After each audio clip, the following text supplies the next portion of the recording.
बहुत सीनियर मंत्री हैं, 7 बार 7 मरतबा जीते हुए लोगों का प्यार जिम्मेदारी निभा रहे हैं। तो गुरु साहब की पावन और पवित्र हजूरी में मुझे बहुत खुशी हो रही है आज ये बताते हुए कि आप लोगों ने जितना मान सम्मान महाराष्ट्र की नांदेड़ साहब की संगत ने दिया वो कभी भूलने वाला प्यार नहीं है और उस प्यार की किसी करेंसी में कोई कीमत नहीं है। 350 साल श्री गुरु तेग बहादुर जी के समागम चल रहे हैं। हमने आनंदपुर साहब में बड़े समागम किए थे, तब भी संत समाज ने बहुत बड़ा योगदान उसमें दिया था।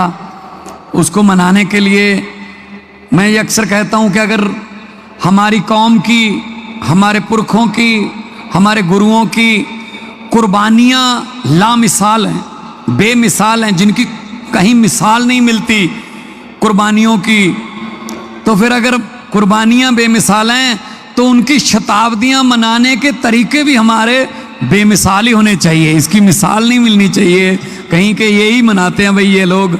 तो आज लुबाना समाज है, सिकलीगर समाज है, सिंधी समाज है, जितने भी सभी समाज के लोग इकट्ठे होकर यहाँ मना रहे हैं जिस तरीके से, बहुत मन को खुशी हुई। क्योंकि सरबत दा भला मंगण वाली गुरबाणी वो हज़ारां लखां स्पीकरां चों दुनिया दे विच उचरी जाती है। असी दुनिया दा भला मंगण वाले लोग हाँ, असी देश कौम लई कुर्बानियां करने वाले लोग हाँ। अज भी अगर पंजाब बॉर्डर स्टेट है, अगर दुश्मन की तरफ से गोली आती है सबसे पहले पंजाबियों का सीना उसके सामने होता है। आज भी चाहे वो कारगिल की पहाड़ियाँ हों, चाहे वो जैसलमेर के टीले हों रेत के, बीकानेर के टीले हों, गंगानगर के, पंजाबी जहाँ भी जाएगा अपने देश के लिए मरने मिटने को तैयार रहेगा। तो ये हमें गुरुओं से ये प्रेरणा मिली है, हमारे डीएनए में ये कुर्बानियाँ हैं।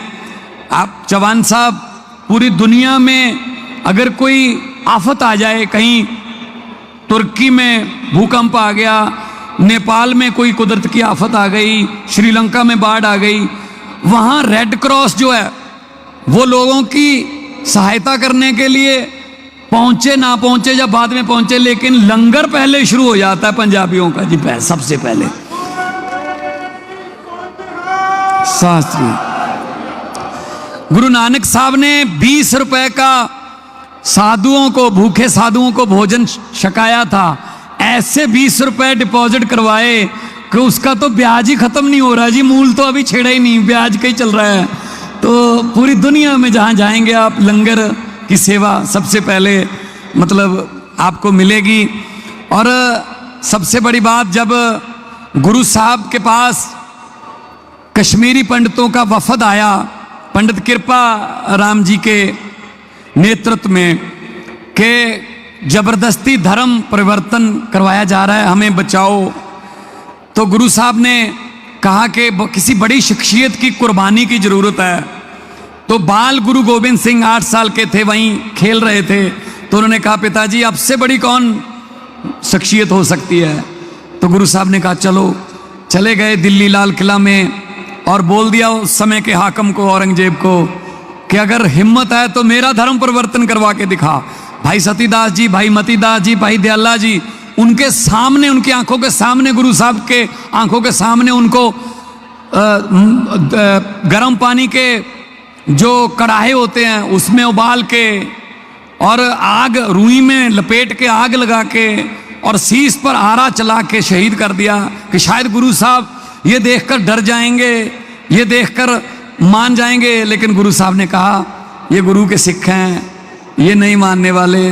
तो फिर उसके बाद गुरु साहब की कुर्बानी हुई तो लखी शाह बंजारा जो था वो अपने घर पे गुरु साहब का धड़ ले गया। और धड़ ले गया, जब उस दिन बारिश बहुत हो रही थी, आंधी थी, तो पता ही नहीं चला उनको कि धड़ कौन ले गया। तो उन्होंने, लखी शाह बंजारा ने कहा कि शायद पीछे वो मुगल आते होंगे, शायद मुझे ढूंढते होंगे, तो उन्होंने अपने घर को ही आग लगा दी, इससे संस्कार कर दिया।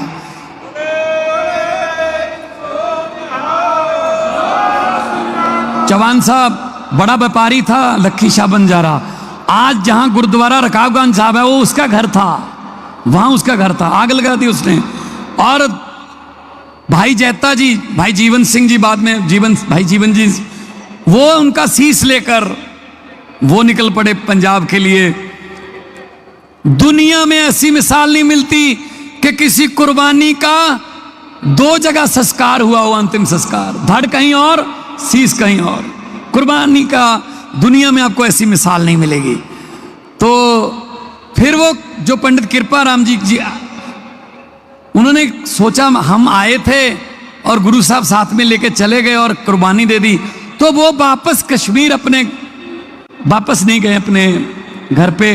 वो गुरु गोविंद सिंह जी के साथ मिलके उन्होंने अमृत छका, भाई कृपा सिंह बने और चमकौर साहब की लड़ाई में गुरु साहब के साथ, जो बड़े साहबजादों के साथ उन्होंने शहीदी प्राप्त की, कृपा सिंह जी ने।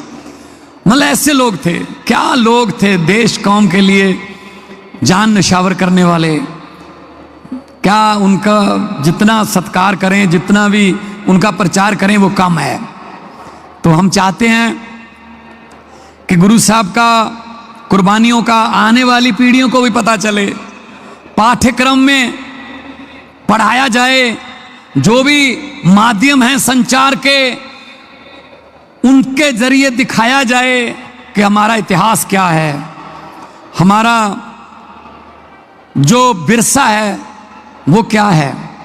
तो ये बहुत बड़ा आयोजन यहाँ पे किया गया है और मैं सारी प्रबंध की कमेटी को बहुत बहुत बधाई देता हूँ, बाबा जी आपको भी, सबको, कि आपने इतना बड़ा आयोजन यहाँ पे करके रखा है।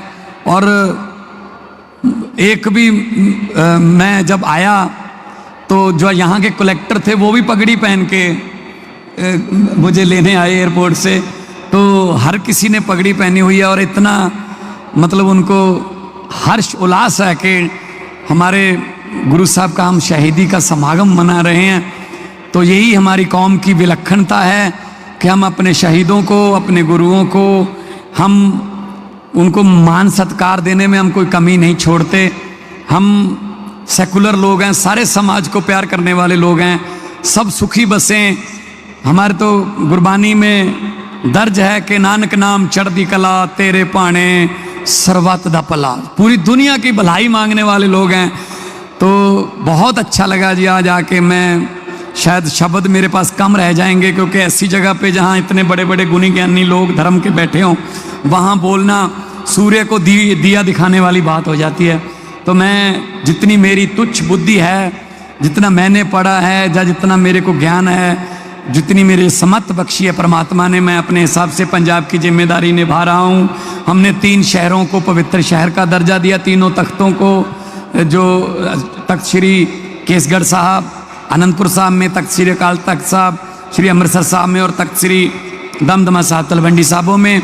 तो आने वाले दिनों में भी बहुत से अभी फंक्शन चलेंगे अगले साल तक।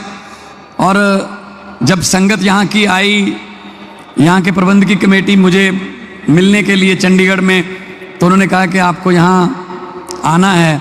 मैंने कहा जी ये मेरे लिए भाग्य की बात है, किस्मत की बात है, मेरी अच्छी किस्मत मैं कहूँगा कि मुझे आपने बुलाया है। और आके मेरे माता जी, मेरी माँ, वो तो लगभग हर महीने ही आते रहते हैं।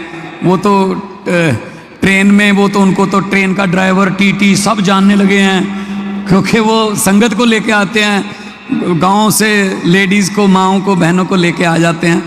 तो बहुत, जितना भी यहाँ के दर्शन करके सुकून मिलता है वो कहीं और नहीं मिलता जी।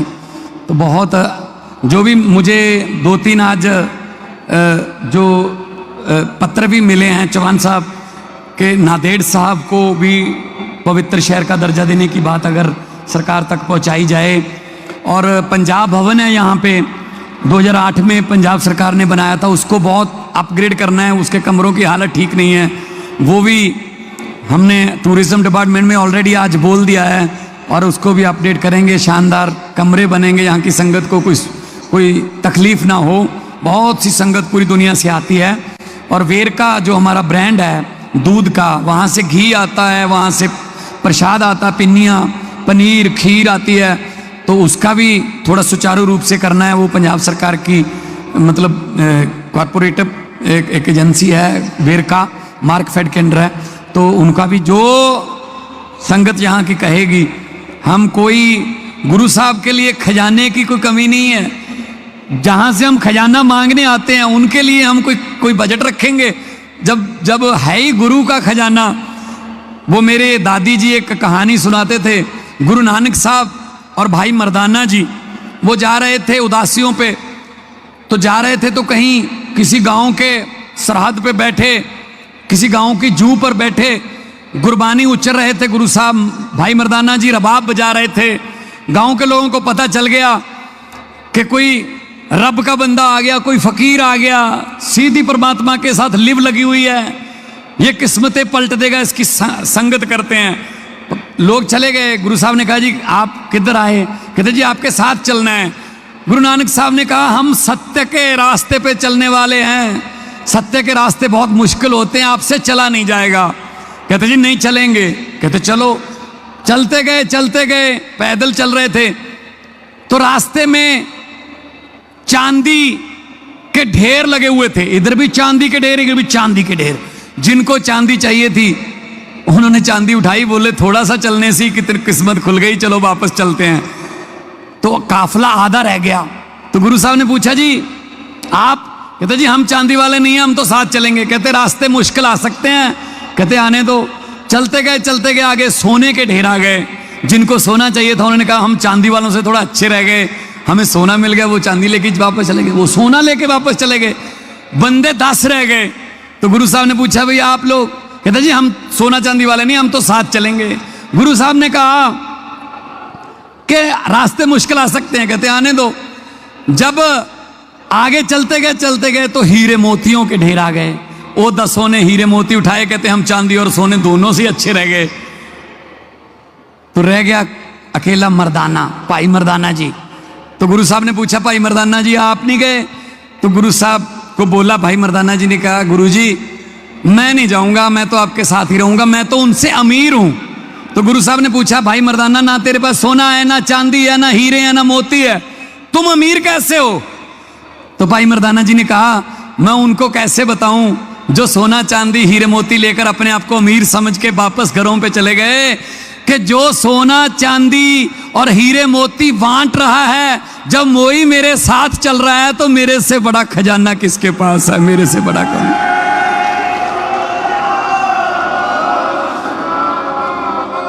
सो गुरु साहब तो खजाने वंडन वाले है, ਆਪਾਂ कौन आ बजट रखन वाले। सो जो जिमें कहोगे, संगत कहूगी, बाबा हरनाम सिंह जी खालसा कहणगे, जिन्ना कमेटी कहूगी, पंजाब सरकार वालों असी अपने आप को किस्मत वाले भागां वाले समझांगे जे असी तुहाडे इस यज्ञ दे विच हिस्सा पा सकीए, साडा भी जन्म सफले दे विच कोई पुण्य लग जूगा। सो बहुत बहुत तुहाडा धन्नवाद। मैं क्योंकि बहुत सारे बुलारियां ने बोलना है, मैं ज़्यादा टाइम नहीं लूँगा। सारी संगत का बहुत बहुत धन्नवाद और सारिਆਂ ਨੂੰ ਇੱਥੇ ਨਤਮਸਤਕ ਹੋਣ ਆਇਓ। मैं यही अरदास करूँगा कि सारिਆਂ ਦੇ परिवार तंदुरुस्त रहन, चढ़दी कला रवे, तरक्कियां करो, अगे बढ़ो और गुरुआं दियां सिक्ख्यावां ते चलण की कोशिश करो। अगलियां पीढ़ियां नूं भी दसीए, साडे वल्लों जो योगदान होगा असीं जरूर पावांगे। एक बारी जयकारा गुरु साहब दा बोले सो निहाल। वाहिगुरु जी का खालसा, वाहिगुरु जी की फतेह। वाहिगुरु।